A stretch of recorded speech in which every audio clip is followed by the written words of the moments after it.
Okay, so let's take a look at the box office. This is how I'm going to start the show every week. Kind of doing a quick overview of the past weekend's box office, just to kind of see where the industry is. As I'm not the first person to say this, but obviously, financial success and critical acclaim or just inherent quality are not necessarily correlated, but this at least gives us a sense of what audiences are interested in seeing. So I believe this is the fifth weekend of the year, coming in at a total of 60 million domestic. So actually about a 10% jump from the previous weekend, which was like abysmal. And January is typically a pretty slow time in the American box office, but this year has been particularly slow. A combination of the twin strikes that happened this summer, so like there's not as much content to push out, and then what is coming out, people aren't really super excited or super into. So in terms of stuff opening this weekend, we had Argylle coming in at number 1, raking in about 18 million domestic, which is a little bit of an underperformance because it was projected to come in around 20 to 30 million, which itself was already kind of a very modest projection, considering what like a big budget blockbuster like this would normally bring in. And this was made for reportedly like a $200 million budget. So this is, let's see if it has legs, if it kind of holds at a decent amount next weekend and the weekend after that, it could end up, it really depends on if audiences like it, but the critical reaction has not been stellar. So, I am dubious, and I'm predicting that when we talk about this next week, that this is going to have a substantial drop. And it's, in addition to its 18 million domestic gross, it also has grossed about 35 million worldwide. So again, nowhere close to even hitting that budget benchmark. And that isn't even including like advertising and marketing costs, which this had a fairly large marketing campaign, I feel like, because like the meme was like this trailer was everywhere, right? Like every time I went to the movies, which I do a lot, I watched this trailer. So it's going to be interesting to see how this film develops, but it kind of feels like it's going to be forgotten fairly quickly. And another kind of commentary on just the state of the American film industry in general, coupled with just a January, like the landscape of how January usually is. Number 2 is The Chosen. So if you don't know what The Chosen is a television show about Jesus, right? And it's like a multi-season show. And it started off as like a crowdfunded thing and then really blew up with people. It's been very, I don't know what the term would be, ecumenical, like people of all different Christian denominations are really into it. It's been very successful. And I believe this is Fathom. I could be wrong. Fathom does a lot of like religious-based programming in theaters around the country. But it looks like number 2 is The Chosen. So they basically screened the first 3 episodes of season 4, coming in at 6 million. I don't know if this is a testament to the popularity of The Chosen or just the dire state of the box office at this point, again, in January, but also just in 2024 at this moment in history. Probably both, right? I think the show is fairly popular with the people who do watch it, but I think it's a real condemnation or what would a better word be? Just indication of just the glut that you can kind of see in spots 3 to 10, right?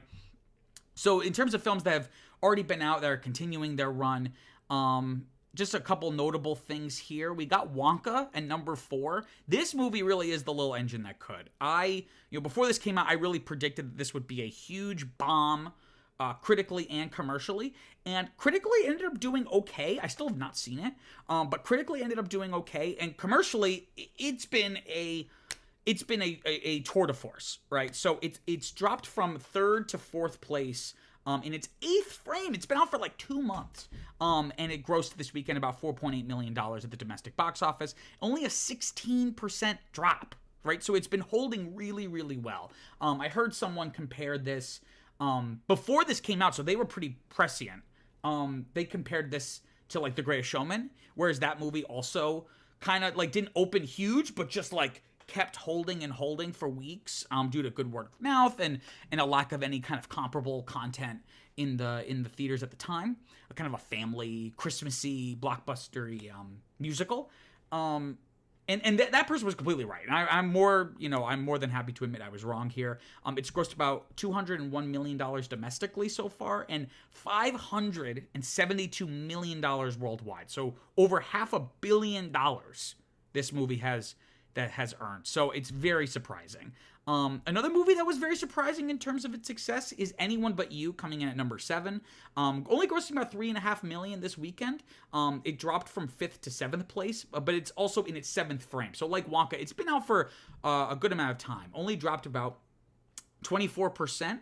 And again, this particular weekend's take isn't particularly, like fantastic. Again, only $3.5 million. But when you look at these domestic total numbers, it's grossed about $76 million domestically.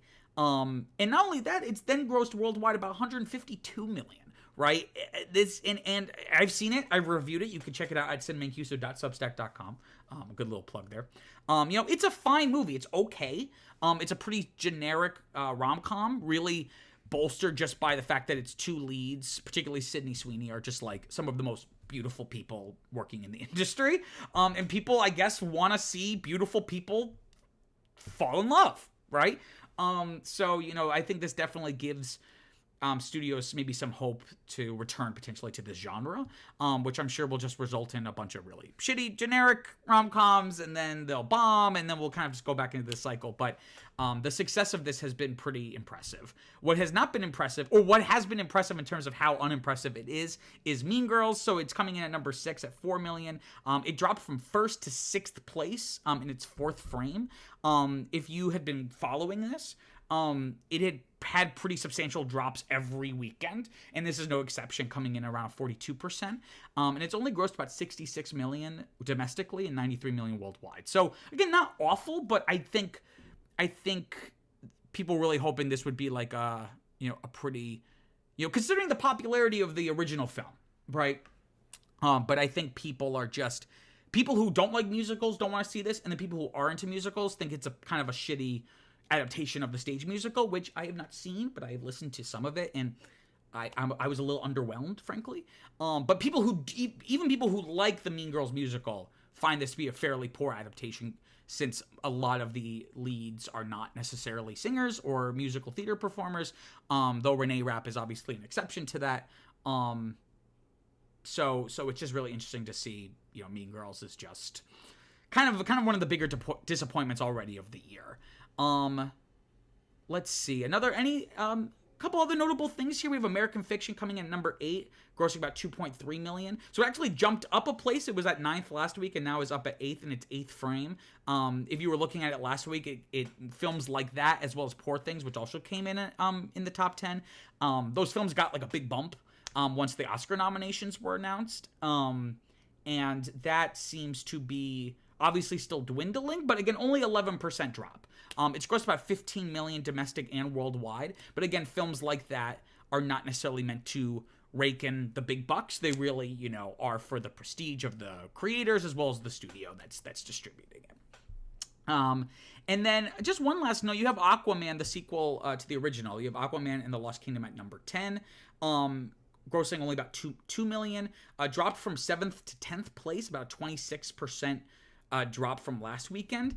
And this film is interesting because it's both a disappointment in that it's not going to come anywhere near what the original Aquaman made, but at the same time, considering the abysmal box office of 2023 in terms of like most big budget superhero films, this is actually done like okay. So it's made about $121 million domestic and $423 million worldwide. So I think it's just an indictment of the industry that a film that makes $423 million worldwide is considered a disappointment, right? That Hollywood's, their eyes were bigger than their stomachs, and their ambitions and their goals were just far too, greedy is the wrong word, but I think just unrealistic, that they could sustain a system like this where films are either $1 million or $100 million in terms of their budget, and no mid-budget projects in between. So